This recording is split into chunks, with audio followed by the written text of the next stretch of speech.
Hi ulit sa lahat ng mga nanonood sa aking YouTube channel. So, thank you for watching and subscribing.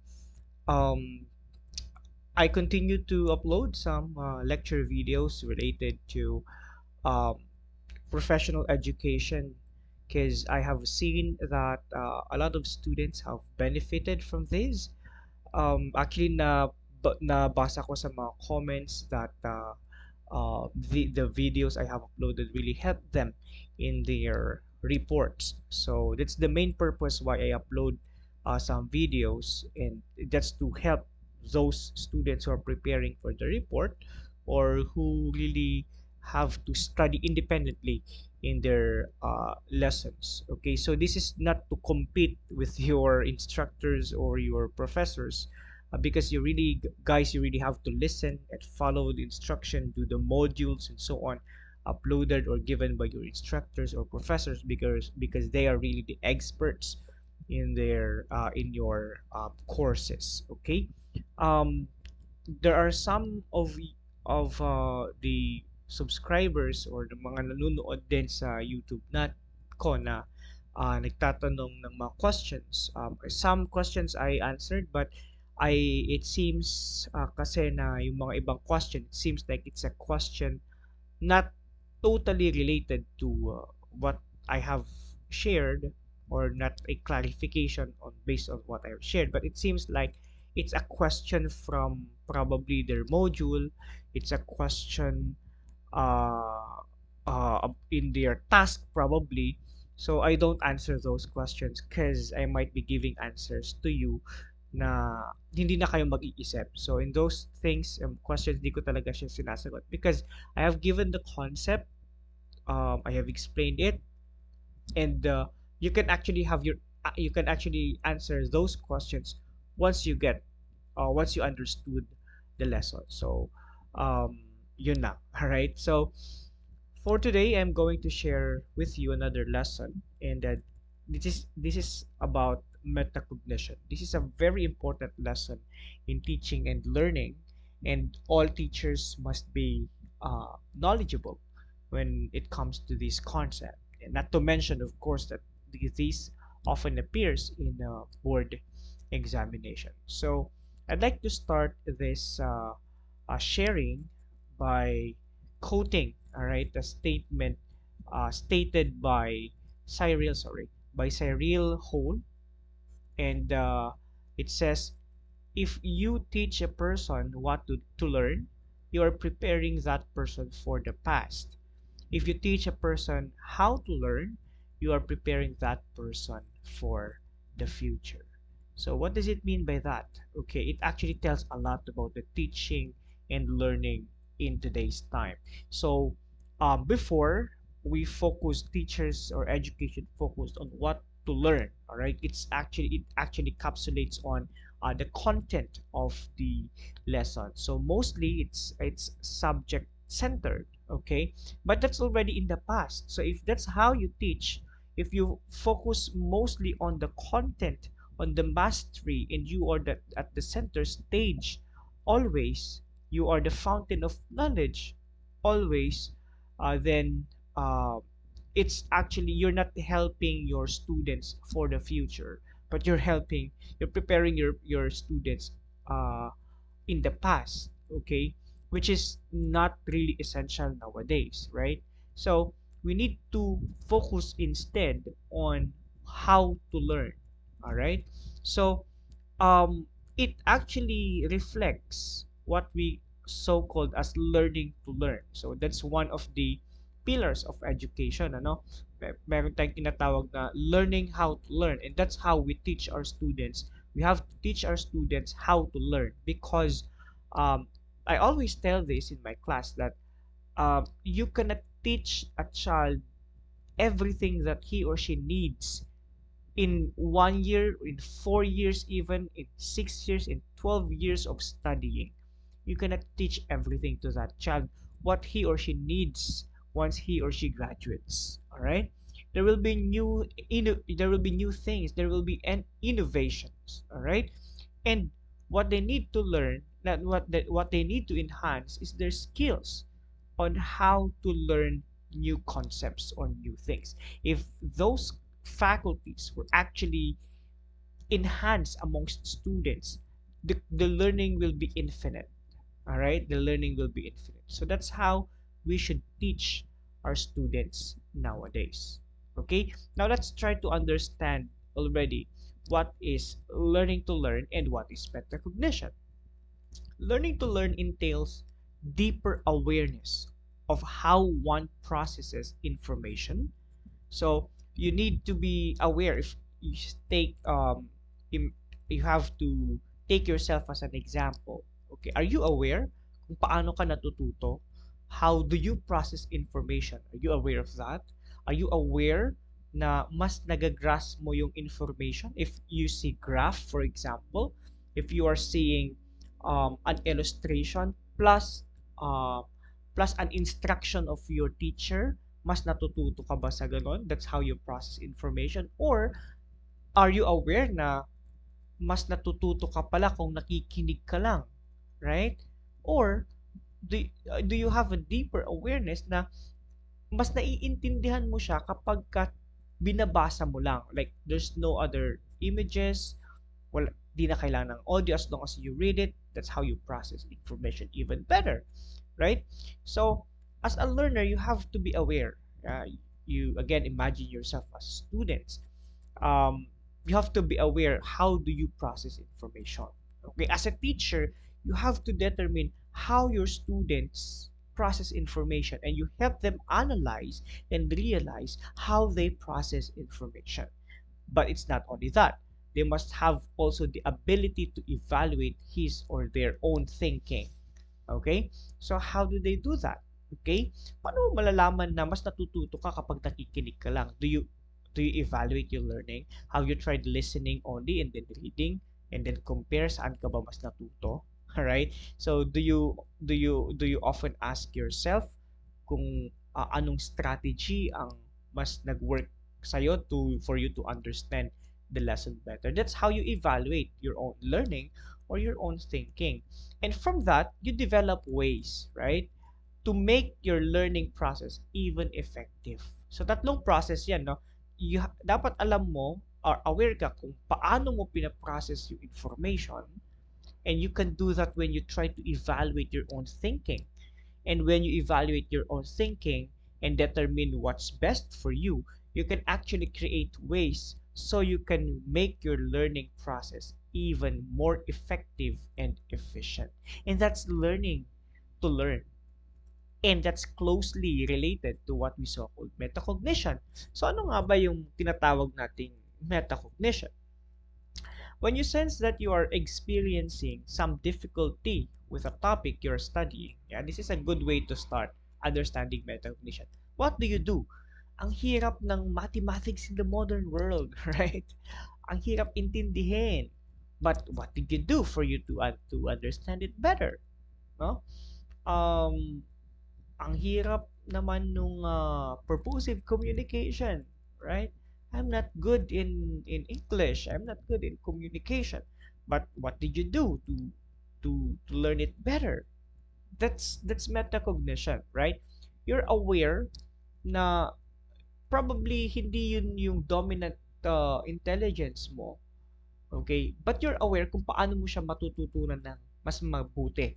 And so you develop ways. If you did not do anything, nahihirapan ka sa math, pero hanggang dun ka na lang, hanggang nahihirapan ka na lang, you did not even think of other ways for you to learn it better, you don't have metacognition, unfortunately. See? So tingnan mo ha, yung kung hindi natin ito dinidevelop among our students, so hanggang dun na lang, kasi umaasa na lang sila sa teacher.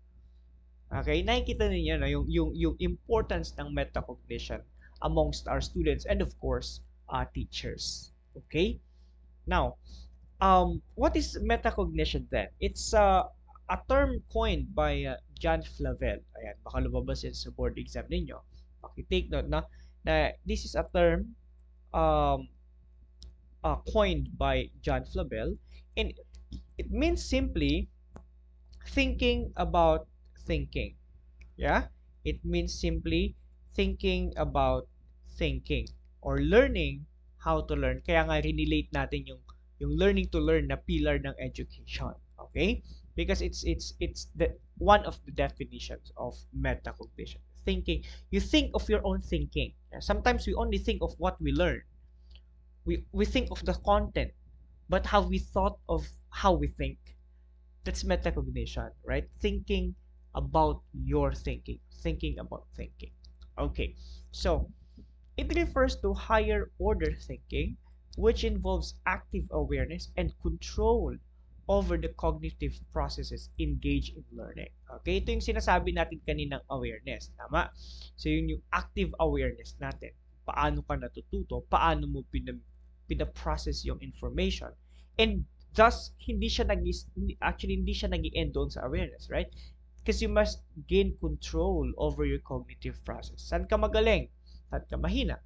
Saan ka magaling? Mas i-improve mo pa. Saan ka mahina? Ano pa yung ways para matutunan mo yan? For example, balikan natin sa science, ka mahina, for example, hindi yung dominant. Kasi sabi nga natin, di ba, na-share ko dito yung lesson ng multiple intelligences. And wala namang taong mahina talaga, no? Meron lang sa kanyang hindi dominant yung isang intelligence. Sabihin na natin hindi dominant yung logical mathematical natin. Pero may ways para maintindihan mo siya, right?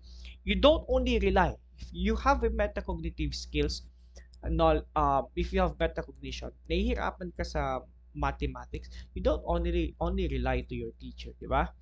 Hindi ka lang nakikinig sa kanya, hindi ka lang nagbabasa, hindi ka lang nagre-rely sa kanyang handout. Kung hindi mo naintindihan yon, you develop ways. I don't learn best with this. Okay, yun yung awareness mo sa how you process information.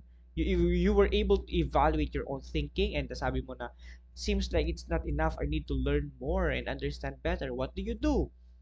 Madaming ways. Pwedeng mag-ask ka ng um, help from a teacher, sa teacher mo or sa other teacher, or sa tinatawag nating MKO, na more knowledgeable others. Tama? Na siyang tutulong mag-guide sa iyo, no, para maintindihan yun ng mas maayos. Hindi naman, we have internet, di ba? YouTube ka, baka may mga kagaya kung nag-explain din ng mga concepts sa YouTube, bro. Google, right? And many more.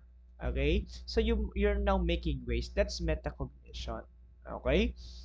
Sad thing, nang nagkaroon ng pandemic, the height of pandemic, nagkaroon ng modular distance learning.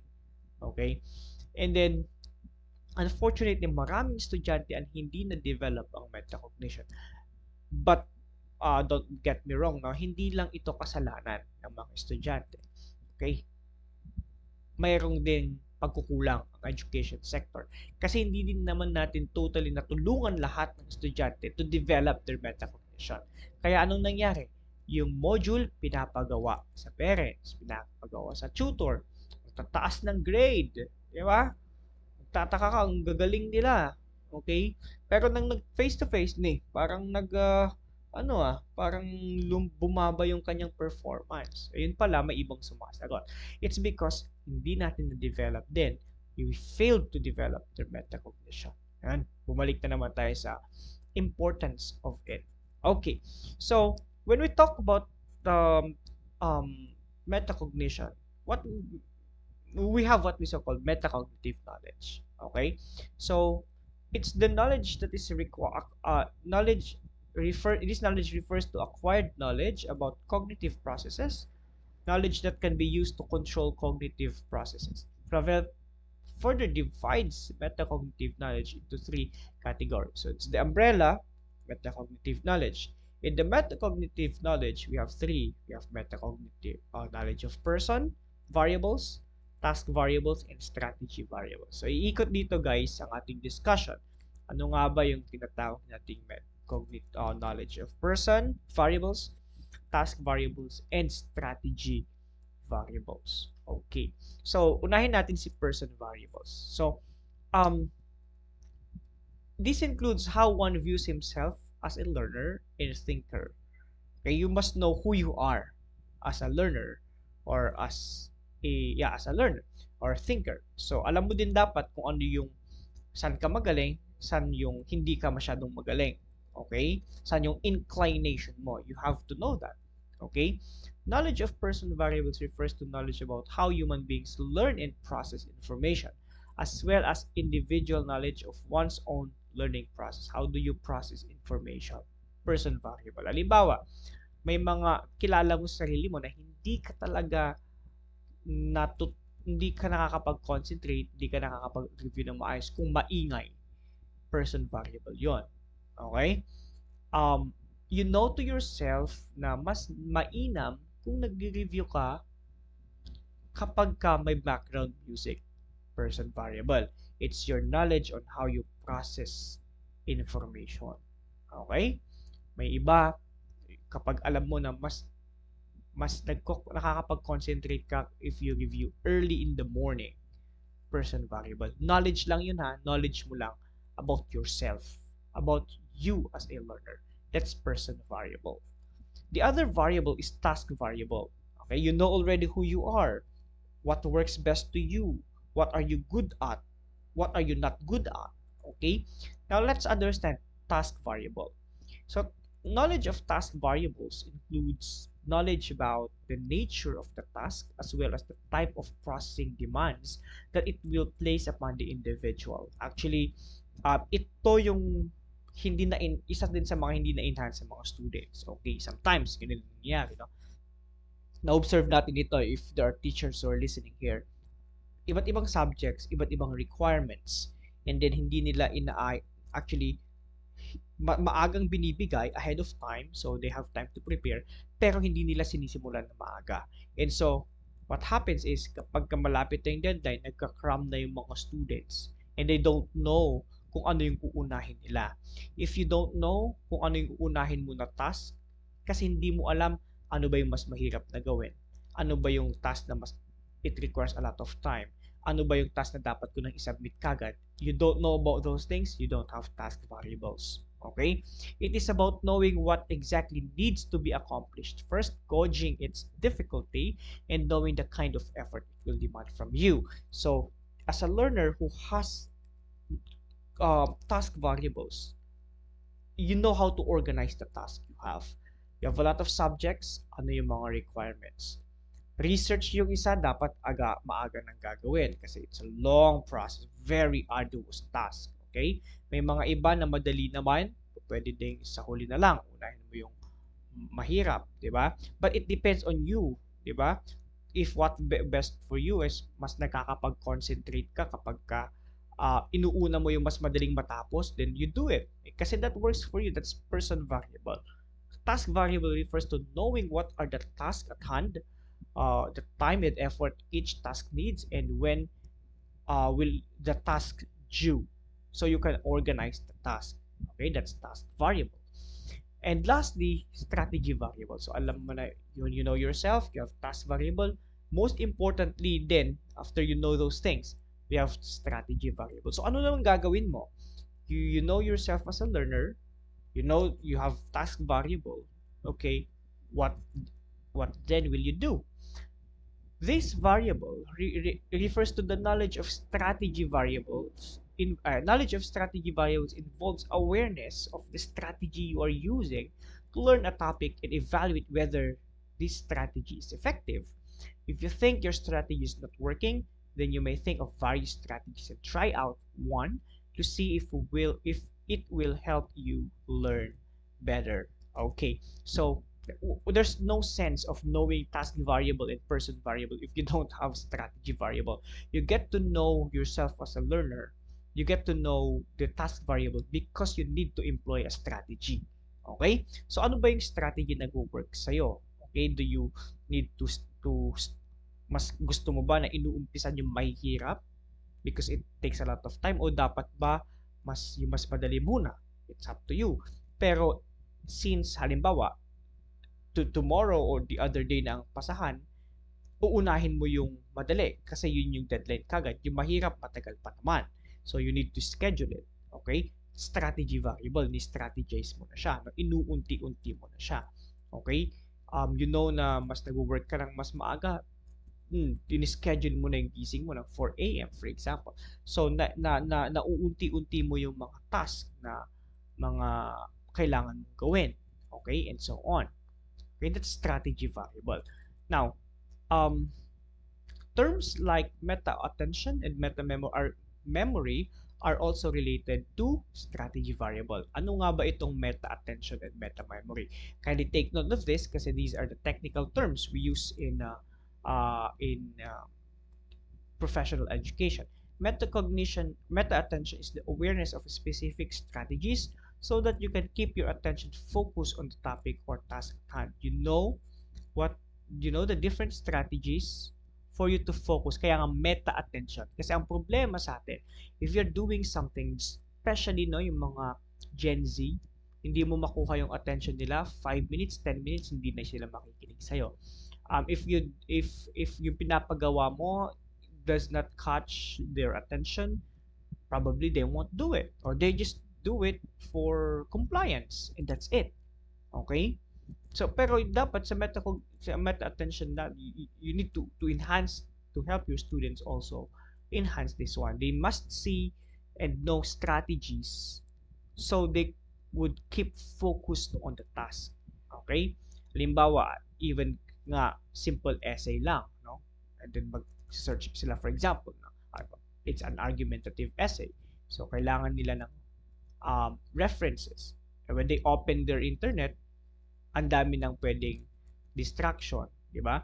Pwedeng i-open nila yung social media nila, and they might not be aware na it already takes them a lot of time, na nakalimutan nila yung kanilang gagawin, right? Or they might see an interesting article na babasahin nila kasi in line of interest nila yan, pero hindi related sa task. Okay? So, walang meta-attention. Hindi sila aware. Ano ba yung strategy na dapat gawin? Meta-memory naman is your awareness of memory strategies that works best for you. Okay? Paano mo, how will it store really? No? Strategies that you could use so you could store the information better and longer on your mind. So if it's needed, you could retrieve it anytime. That's what we call meta memory. Okay? So these are the three variables. All interact as you learn and apply metacognition. Ulitin natin na, person variable, task variable, and strategy variable. They work together as you apply metacognition. Okay? Remember that. Now, OMROD includes the following in the practice of metacognition. Knowing the limits of one's own learning and memory capacities. Okay? Alam naman natin na there's limitation in our mind. No? Hindi kaya ng ating utak na absorb lahat ng information at all at once. Okay, so knowing your limit is a good one. Kaya nga kailangan natin ng break. Di ba? Hindi kakayanin ng utak natin. Sometimes, hindi natin ma-review kung ano yung mali sa mga sinulat natin. For example, if dire-diretso, sometimes you need to have a break, and then balikan natin to see kung ano yung mga kailangan baguhin, right? Knowing what learning takes one can realistically accomplish within a certain amount of time. So, that's actually being realistic, no? Ano ba yung kailangan mo ng kaya mong matapos within the day? That's task variable, most importantly, no? Kailangan mong schedule yung task na yon and what can you achieve with a given time. Knowing which learning strategies are effective and which are not. Planning an approach to a learning task that is likely to be successful, strategy variable most specifically, and using effective learning strategies to process and learn new material. Monitoring one's own learning and comprehension. In other words, knowing when information has been successfully, kailan mo ba masasabi na natutunan mo yon at hindi? Or how do you evaluate your own thinking? Right? That's part of metacognition. Using effective strategies for retrieval of previously stored information. So, papaano mo nga ba mas maaalala yung mga pinag-aralan mo? What are the strategies to be used? Knowledge is said to be metacognitive if it is keenly used in a purposeful manner to ensure that a goal is met. For example, a student may use knowledge in planning how to do homework. I know that I have more difficulty with my science assignments, person variable, right, than English. And find araling panlipunan easier, task variable. No? Tinitignan mo kung ano yung time or effort na kailangan mo sa bawat task. So, ito na yung strategy. I will do my homework in science first, then language arts, then akaling panlipunan. Alright? So, you applied these variables, all they work all together, and that's what we call metacognition. Okay? If one is only aware of one's cognitive strength or weaknesses and the nature of the task but does not use these to guide or see his or her own learning, then no metacognition has been applied. Sabi ko nga, walang essence si person variable at task variable kung walang application. Kung walang strategy na ginamit para mapabuti yung learning. So that's useless. So there's no metacognition applied. So Hoyt believes that metacognition involves the ability to ask and answer the following types of questions. I want you guys to also reflect on this. Have you asked these questions to yourself already? What do I know about this subject, topic, or issue? Probably before ka magbasa o before mo pag-aralan yung isang topic. Do I know what I need to know? Do I know where can I go to get some information or knowledge? How much time will I need to learn this? And so what are some strategies and tactics that I can use to earn this or to learn this, sorry? Did I understand what I just heard or read or saw? How will I know if I am learning or at an appropriate rate? How can I spot an error if I make one? How should I revise my plan if it is not working to my expectations or satisfactions? So perhaps you have asked some questions already to you, and that's only a manifestation that you are applying metacognition. Okay? So with this, ayan no, how could you help your future learners to learn and apply metacognition? So, self-assessment natapos natin kanina. Ngayon naman, as a teacher, so paano mo matutulungan sila na ma-apply si metacognition? Kasi, admit it or not, daming estudyante yung nag-rely sa teacher. Hindi kasi masyadong na-explain na maayos. Kasi kulang yung time and so on. Napakahirap naman, hindi ko nagagawin. Diba? So, solely relies kasi ang nangyayari, nasasanay sila na nanggagaling lahat kay teacher, which should not be. O yung mga nagko-complain naman ng mga students na puro na, ito madaming task tapos si teacher ganito, guide-guide lang siya. Hindi man lang diniscuss lahat. Kasi umaasa tayo na ibibigay lahat sa atin.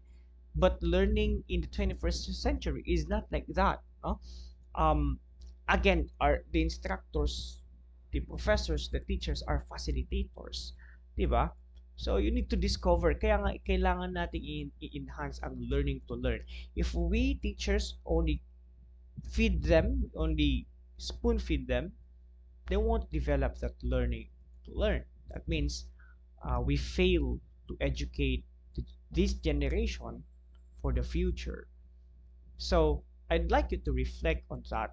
So, kung yun yung metacognition, paano natin ngayon matutulungan yung mga estudyante natin on how to apply metacognition? Alright? So, I'd like you guys to comment in the comment section your answers. I'll be very happy to read those. Your answers rather. I'll be very happy to read those answers.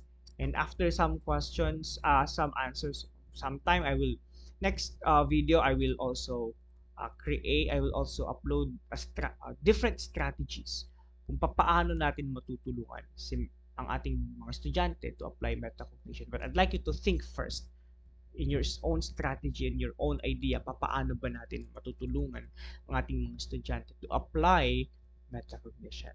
That's it. I'll leave this hanging. Thank you so much, and I hope this helps you understand better what metacognition is. And with that, thank you and see you in my next video. Bye bye.